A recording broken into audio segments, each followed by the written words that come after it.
ಮೊದಲನೇದಾಗಿ ಒಂದು ಚಿಕ್ಕ ಕ್ಲಾರಿಫಿಕೇಶನ್ ಕೊಟ್ಬಿಡ್ತೀನಿ. ಇವನೇನು ಸಿನಿಮಾ ಚೆನ್ನಾಗಾಯಿತು ಅಂದ ತಕ್ಷಣ ಕನ್ನಡಕ್ಕೆಲ್ಲ ಹಾಕೊಂಡು ಫುಲ್ ಪೋಸ್ಟ್ ಕೊಟ್ಕೊಂಡು ಕೂತಿಯೇನೆ ಅಂತಲ್ಲ. ನಾನು ಬೆಳಗ್ಗೆ 6 ಗಂಟೆ ತನಕ ಮಹಾನಟಿ ಶೂಟಿಂಗಲ್ಲಿದ್ದೆ. ನನಗೆ ಲೈಟ್ಸ್ ಅವಾಗಿಂದ ಬರ್ನ್ ಆಗ್ತಾ ಇತ್ತು. ಆದಷ್ಟು ಟ್ರೈ ಮಾಡಿದೆ ಸ್ಟಾರ್ಟಿಂಗಲ್ಲಿ, ಆಗಲಿಲ್ಲ. ಅದಕ್ಕೆ ಗ್ಲಾಸ್ ಹಾಕೊಂಡು ಕೂತಿದ್ದೀನಿ ಅಷ್ಟೇ.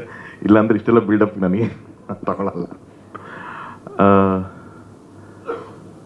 ಏಳುಮಲೆ ಇವತ್ತು ಇಷ್ಟೊಂದು ಅಪ್ರಿಷಿಯೇಷನ್ನು, ಇಷ್ಟೊಂದು ಅದಕ್ಕೊಂದು ಪಾಸಿಟಿವ್ ಟಾಕ್ ಬರೋದಕ್ಕೆ ಎಲ್ಲರಿಗೂ ನಾನು ಥ್ಯಾಂಕ್ಸ್ ಹೇಳ್ತೀನಿ. ಅದು ಟೀಮಿಂದ ಹಿಡಿದು ಮೀಡಿಯಾಯಿಂದ ಹಿಡಿದು ನಮ್ಮ ಪ್ರೇಕ್ಷಕರ ತನಕ. ಈ ಸಿನಿಮಾ ಮಾಡಬೇಕು ಅಂತಂದಾಗ ನಾನು ನಂಬಿದ್ದು ಎರಡೇ. ಒಂದು ಈ ಕಥೆನ, ಇನ್ನೊಂದು ಕನ್ನಡ ಜನರನ್ನ. ಇವರಿಬ್ಬರನ್ನೇ ನಾನು ನಂಬಿದ್ದು. ಇಲ್ಲಿವರೆಗೂ ನಾವು ಮಾಡಿದಂಥ ಸಿನಿಮಾಗಳಲ್ಲಿ ನಾನು ಡೈರೆಕ್ಟ್ ಮಾಡ್ಬೇಕಾದ್ರೆ ನಾನು ಸ್ಟಾರ್ಸ್ ಜೊತೆ ವರ್ಕ್ ಮಾಡಿದ್ದೀನಿ. ಪ್ರೊಡ್ಯೂಸ್ ಮಾಡಬೇಕಾದ್ರೂ ಶರಣ್ ಇದ್ದರು ನನಗೆ. ಯಾವಾಗಲೂ ಒಂದು ಸ್ಟ್ರೆಂತ್ ಥರ ಇರೋದು. ಫಸ್ಟ್ ಟೈಮ್ ನಾವು ಒಂದು ನ್ಯೂ ಕಮರ್ಸ್ನ ಇಟ್ಕೊಂಡು ಎಂಟ್ರ್ ಆಗಿದ್ದು. ಅವಾಗ ಕೂಡ ನನಗೆ ಅನಿಸಿದ್ದು ಒಂದೇ, ಒಳ್ಳೆ ಕತೆ, ಒಳ್ಳೆ ಕಾಂಟೆಂಟ್ ಇತ್ತು ಅಂತಂದರೆ ಕನ್ನಡದಲ್ಲಿ ಖಂಡಿತವಾಗ್ಲೂ ತುಂಬ ಚೆನ್ನಾಗಿ ರಿಸೀವ್ ಮಾಡ್ತಾರೆ. ಯಾವತ್ತೂ ಅದನ್ನು ಡಿಸಪಾಯಿಂಟ್ ಮಾಡಿಲ್ಲ ಅಂತ ಅಂದ್ಬಿಟ್ಟು ಇಲ್ಲಿ ಮತ್ತೆ ಅದು ನನಗೆ ಪ್ರೂವ್ ಆಗುತ್ತೆ. ನನಗೆ ಈ ಸಿನಿಮಾ ಅಂತೂ ಜಗದೀಶ್ ಸರ್ ಹೇಳಿದ್ರು ಫಸ್ಟ್ ದಿವಸ ಸ್ಲೋ ಸ್ಟಾರ್ಟ್ ಇತ್ತು ನಮಗೆ ಅಂತ ಅಂದ್ಬಿಟ್ಟು ಅಂತ. Sir same experience sir. ನನಗೆ 2017 ನನ್ನ ಚೌಕ ರಿಲೀಸ್ ಆಗುತ್ತೆ ಸರ್. ಸೇಮ್ ನನಗೆ ಅವತ್ತಾದಂಥ ಎಕ್ಸ್ಪೀರಿಯನ್ಸ್ ಅದು. ತುಂಬ ಸ್ಲೋ ಸ್ಟಾರ್ಟ್. ಅಲ್ಲೂ 4 ಜನ ಹೀರೋಗಳಿದ್ರು. ಬಟ್ ಅವತ್ತಿಗೆ ಅವ್ರು 4 ಜನದ್ದು ಅಷ್ಟು ಪೊಟೆನ್ಷಿಯಲ್ ಆಗಿ ಒಂದು ಕೆರಿಯರ್ ಇರಲಿಲ್ಲ ಅವ್ರಿಗೆ. ಪಾಪ ದೇವರ್ also in a very low phase, 4 ಜನ ಹೀರೋಗಳದನ್ನು. ಸೊ ಎಲ್ಲ ಆ ಥರದೊಂದು ಟೈಮಲ್ಲೇ ಶುರುವಾಗಿದ್ದು ಚೌಕ. ಫ್ರೈಡೇ ಎಲ್ಲ ಕಡೆನೂ ತುಂಬ ಸ್ಮಾಲ್ ಓಪನಿಂಗ್ ಆಗಿದೆ ಇದು ಅನ್ನೋ ಥರನೇ ಇತ್ತು. ಶನಿವಾರ ಮಧ್ಯಾಹ್ನಕ್ಕೆ ಸ್ವಲ್ಪ ಅದು ಪಿಕಪ್ ಆಗ್ತಾ ಹೋಗುತ್ತೆ. ಭಾನುವಾರ ಬೆಳಗ್ಗೆಗೆ ನಾನು ಫಸ್ಟ್ ಒಂದು ಗಾಯತ್ರಿ ಥಿಯೇಟ್ರಲ್ಲಿ ಹೌಸ್ಫುಲ್ ಬೋರ್ಡ್ ಅಂತ ಮಾರ್ನಿಂಗ್ ಶೋ ಬಂತು ಅಂತ ನನಗೆ. ಇದು ಗಾಯತ್ರಿ ಥಿಯೇಟರ್ನಲ್ಲಿ ಫಸ್ಟ್ ಹೌಸ್ಫುಲ್ ಬೋರ್ಡ್ ಬರುತ್ತೆ ನನಗೆ. ಯೋಗಿ ಬೈ ಅವರು ಚಿನ್ನ ಫಸ್ಟು ಹೌಸ್ಫುಲ್ ಬೋರ್ಡ್ ಕಣೋ ಗಾಯತ್ರಿ ಥಿಯೇಟ್ರಲ್ಲಿ ಅಂತ ಹೇಳ್ತಾರೆ. ನನಗೆ ಅಲ್ಲಿ ಸ್ವಲ್ಪ ಒಂದು ಖುಷಿ ಆಗುತ್ತೆ. ಅಲ್ಲಿಂದ ಅವತ್ತಿನ ಟೈಮ್ ಥಿಯೇಟರ್ ಸೆಟಪ್ಪಿಗೆ ನಮಗೆ ಒಂದು ಭಾನುವಾರಕ್ಕೆ ಒಂದು 70 ಕಡೆ ಹೌಸ್ಫುಲ್ ಬೋರ್ಡ್ ಬೀಳುತ್ತೆ. ಅಲ್ಲಿಂದ ಶುರುವಾಗಿದ್ದ ರನ್ನು ಆ ಸಿನಿಮಾ 125 ದಿನಗಳ ಕಾಲ ಅದೇ ಥರದ ಒಂದು ಎನರ್ಜಿನಲ್ಲಿ, ಅದೇ ಥರದ ಒಂದು ಪಾಸಿಟಿವಿಟಿನಲ್ಲಿ ಯಾವತ್ತೂ ಡ್ರಾಪ್ ಆಗದೆ ಒಂದು ಸ್ಟಡಿಯಾಗಿ ಒಂದು ಸಿನಿಮಾ ಹೋಯಿತು. ಅದೇ ಸೇಮ್ ಎಕ್ಸ್ಪೀರಿಯನ್ಸ್ ನನಗೆ ಇಲ್ಲೂ ಆಗಿದ್ದು. ನನಗೆ ಶೋ ಟು ಶೋ ಅದು ಇನ್ಕ್ರೀಸ್ ಆಗ್ತಾ ಒಂದು ರೇಂಜಿಗೆ ಆಗೋಯ್ತು ನನಗೆ.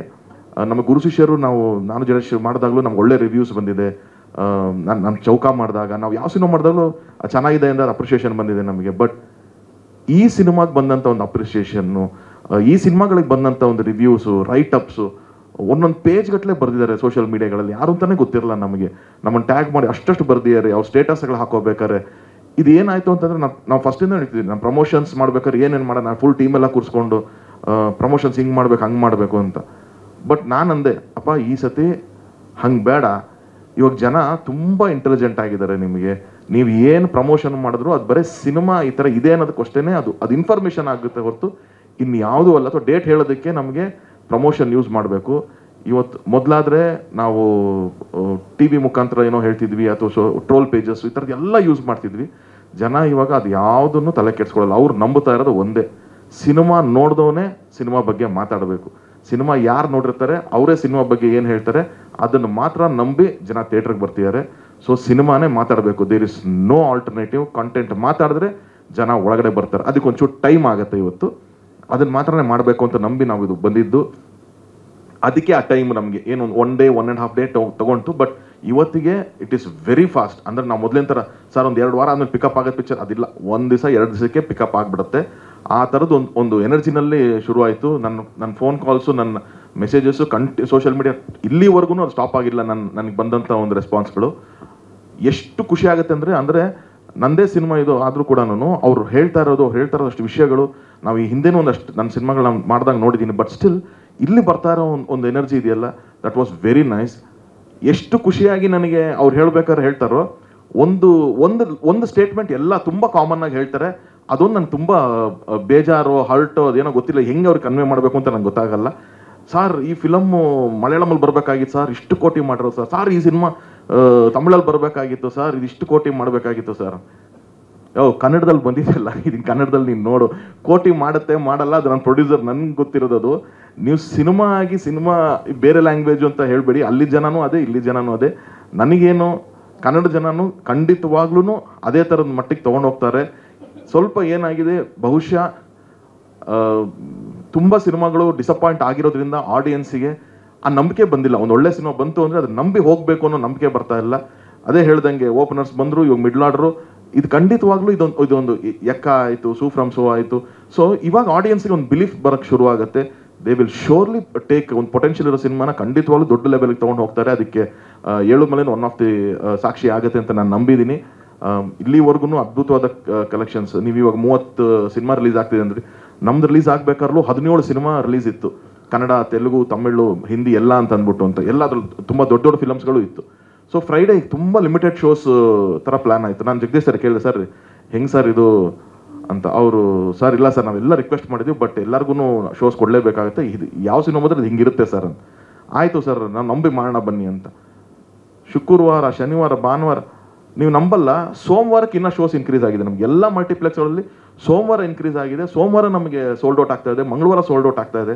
ಸೊ ಒಂದು ಪೊಟೆನ್ಷಿಯಲ್ ಇದೆ ಅಂತಂದಾಗ ಅದನ್ನ ಉಳಿಸ್ಕೋತಾರೆ ಖಂಡಿತವಲ್ಲ. ನಾವು ತುಂಬ ಕ್ರಿಬ್ಬು ಮಾಡಬಾರ್ದು. ನನಗೆ ಅದೊಂದೇ ಇರೋದು, ಯಾವತ್ತೂ ನಾವು ಕಂಪ್ಲೇಂಟ್ಸ್ ಮಾಡೋದು, ಕನ್ನಡ ಚಿತ್ರರಂಗದ ಬಗ್ಗೆ ಕಂಪ್ಲೇಂಟ್ಸು, ಸಿನಿಮಾಗಳ ಬಗ್ಗೆ ಕಂಪ್ಲೇಂಟ್ಸ್ ಅದು ಮಾಡ್ದೇನೆ ಪಾಸಿಟಿವ್ ಆಗಿ ಹೋದರೆ ಎಲ್ಲ ಸಿನಿಮಾಗಳು ಚೆನ್ನಾಗಾಗತ್ತೆ ಅನ್ನೋದು ಒಂದು ನಂಬಿದ್ದೀನಿ. ಆ್ಯಂಡ್ ಅಗೇನ್ ಎಲ್ಲರೂ ಇದೊಂದು ವೇದಿಕೆ, ನನ್ನ ತಂಡ ಎಲ್ಲರೂ ಅವಾಗಿನ ಪಾಪ ಮಾತಾಡ್ಬೇಕಾದ್ರೆ ಥ್ಯಾಂಕ್ಸೇ ಹೇಳ್ತಾರೆ. ಬಿಕಾಸ್ ಇದು ಅಷ್ಟು ದಿನಗಳ ಒಂದು ಶ್ರಮ, ಅಷ್ಟು ದಿನಗಳಿಂದ ಒಂದು ಒಳಗಡೆ ಇಟ್ಕೊಂಡಿರ್ತಾರೆ.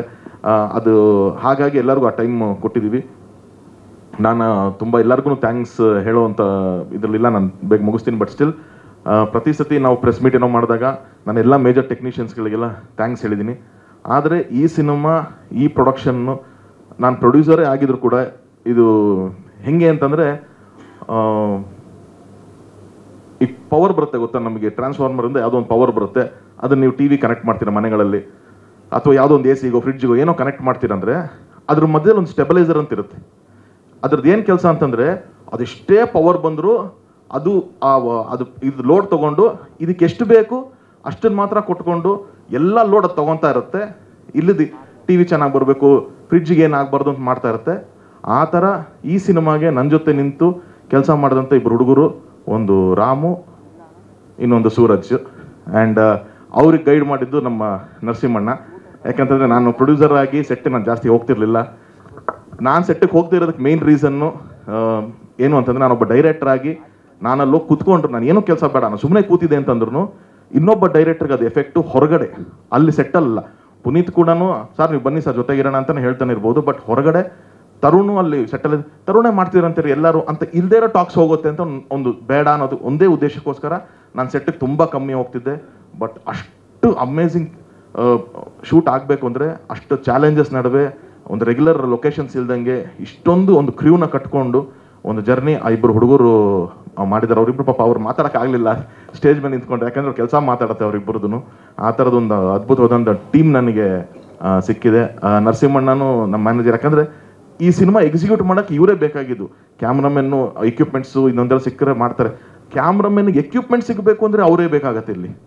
ಓಕೆ, ಡೈರೆಕ್ಟರ್ ಪೇಪರ್ ಬರ್ದಿಯಾ, ನನಗೆ ಇದು ಬೇಕು, ನಾಳೆಗೆ ಇದು ಬೇಕು, ಇದು ಯಾಕೆ ಬರ್ತಾ ಇಲ್ಲ ಅಂತ ಡೈರೆಕ್ಟರ್ ಹೇಳ್ಬೋದು. ಬಟ್ ಇದನ್ನೆಲ್ಲ ಒದಗಿಸ್ಕೊಡ್ಬೇಕು ಅಂತಂದರೆ ಅವರೇ ತುಂಬ ಇಂಪಾರ್ಟೆಂಟ್ ಆಗ್ತಾರೆ. ಸೊ ಈ cinema was very very very challenging. ಇದನ್ನು ತುಂಬ ಚೆನ್ನಾಗಿ ಪುಲ್ ಆಫ್ ಮಾಡಿದ್ದಾರೆ. So thank you Ramu, thank you Suraj ಅಣ್ಣ, ಥ್ಯಾಂಕ್ ಯು. ನೀವು ಮೊದಲೇ ಸಿನಿಮಾಯಿಂದನೂ ಇಲ್ಲಿವರೆಗೂ ನನ್ನ ಎಲ್ಲ ಸಿನಿಮಾಗೂ ಜೊತೆಗೆ ಟ್ರಾವೆಲ್ ಮಾಡ್ಕೊಂಡು ಬಂದಿದ್ದೀರಣ್ಣ. So thank you so much. And actors, ಈ ಸಿನಿಮಾದಲ್ಲಿ ತುಂಬ ಜನ ನ್ಯೂ ಕಮರ್ಸ್ ಇದ್ದಾರೆ. ಎಲ್ಲರೂ ತುಂಬ ಅದ್ಭುತವಾಗಿ ಮಾಡಿದ್ದಾರೆ.